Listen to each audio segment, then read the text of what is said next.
So much has happened since we last sat down and talked. You dropped out of the race. You endorsed Donald Trump. You spoke at the Republican National Convention. Your father sadly passed away. Your husband, Michael, who's a major in the South Carolina National Guard, returned from a year abroad. And I want to get to all of that. But first, I have to start with the news from Sunday of President Biden dropping out of the presidential race.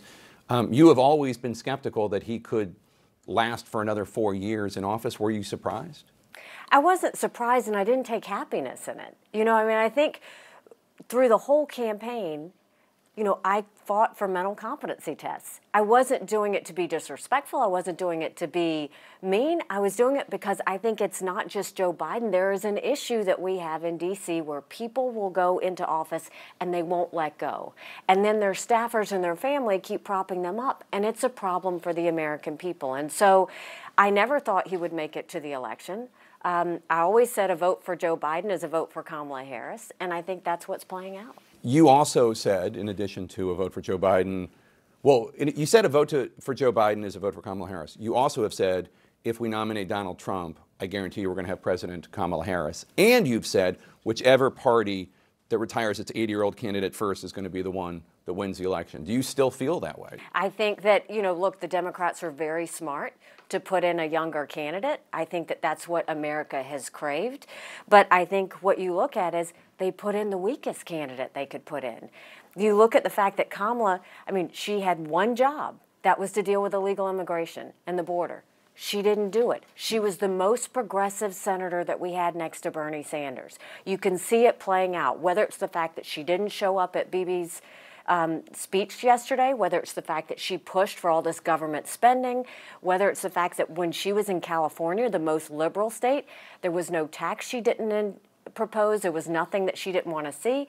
All of the things she's doing, from not wanting fracking to not wanting oil drilling, all of these things are incredibly liberal. And she is much more progressive than Joe Biden ever was.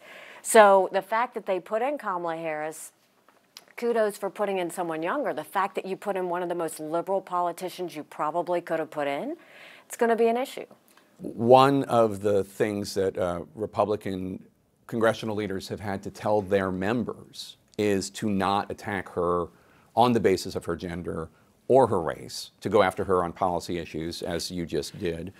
We've heard members of Congress call her a DEI hire, suggesting that she's an affirmative action pick. How do you respond to that? It's not helpful. It's not helpful. Look, we're talking about a liberal senator who literally has not accomplished very much. And what she was given, she didn't do much with. You don't need to talk about what she looks like or what gender she is to talk about that. The American people are smarter than that. Talk about the fact that, she doesn't believe in fracking. Tell that to the voters in Pennsylvania. Talk about the fact that she doesn't want to talk about paying down debt. She wants to increase taxes. Tell that to the American people. Talk about the fact that consumer prices have gone up 19.5% since Joe and Kamala were in office. Talk about the fact that she's always sided with the Palestinian protests instead of our friend Israel. There are so many issues we can talk about when it comes to Kamala Harris that it doesn't matter what she looks like. It matters what she said, what she's fought for, and the lack of results that she's had because of it.